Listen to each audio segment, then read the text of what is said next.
We're at the Windley Quarry. It's an area that has been slabbed for building materials in southern Florida. Also blasted for the railroad that went down through here in the early 1900s. What you saw right there was one of the cutters to actually slab the quarry. It's all limestone.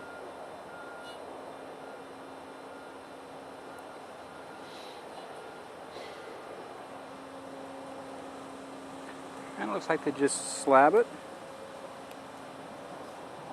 with a big old saw blade.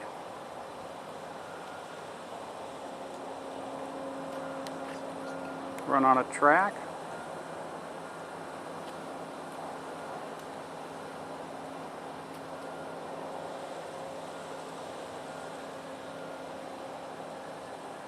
Run by a 4- or 6-cylinder motor. Yeah, we're in the bottom of one of the quarries.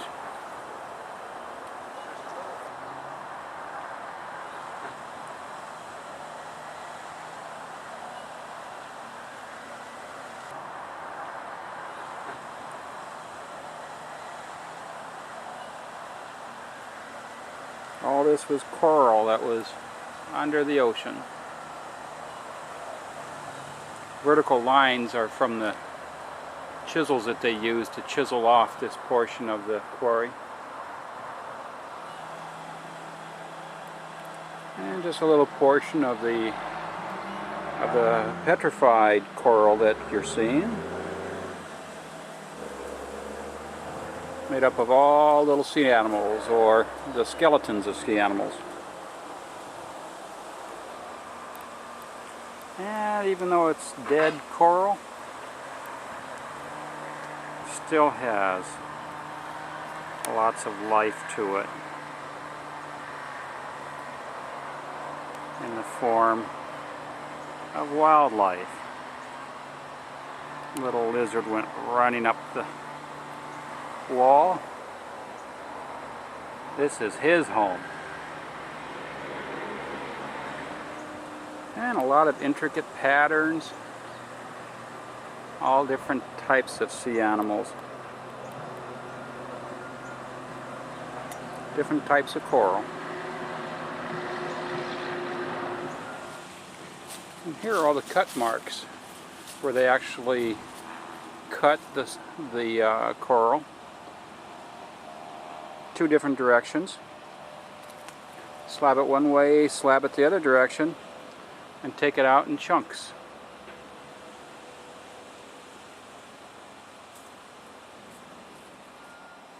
Yeah, there's very little soil on a coral reef, and so the trees that grow have to find any little crack or crevice in order to survive. This one's surviving, but as you can see, it's not a real large tree. All the trees in the Keys aren't real tall because the vegetation isn't there for them. It looks like after they cut the limestone in blocks, they bring it over here, put it on a track, and slab it with this huge saw. And it was probably a band saw. You see one end, a wheel where the band went around, and over here is the other wheel where the other band, or where the other blade actually turned in here. A little better view.